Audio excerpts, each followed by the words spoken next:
Hi. இப்போ எங்கே வந்திருக்குன்னு பார்த்தீங்கன்னா நண்டு பிடிக்க தான் வந்திருக்கான். நம்ம ஊர் பக்கத்துலேயே கிராமத்தில் சுற்றி வயல் தான். அதனால் எங்கேயாவது ஒரு இடத்துல போய் நண்டு பிடிக்கலாம் அப்படின்னு சொல்லிட்டு, இது பனி டைமில், அதனால் எனக்கெல்லாம் சளி பிடிச்சிருச்சு, என் மகளுக்கு சளி பிடிச்சிருக்கு. அதனால் இந்த டைம் நண்டு சீசன் தான். ஆனால் என்ன, கொஞ்சம் சீசனுக்கு முன்னாடியே வந்துட்டோம். நெல் இன்னும் முழுசாக பறியல.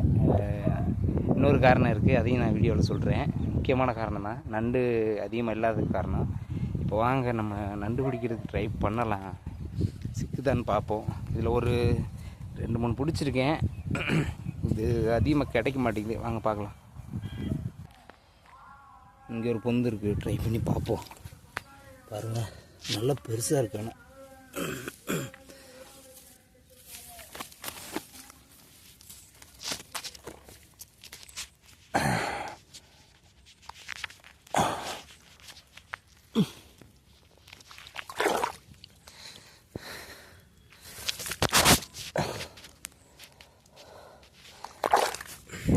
இதுக்கு மேலே கை போக மாட்டேங்குது. வாங்க என்னென்னு ட்ரை பண்ணுவோம், எதாவது கிடைக்குதான்னு பார்ப்போம். இங்கே ஒரு 2 பொந்து இருக்குது, ட்ரை பண்ணி பார்ப்போம்.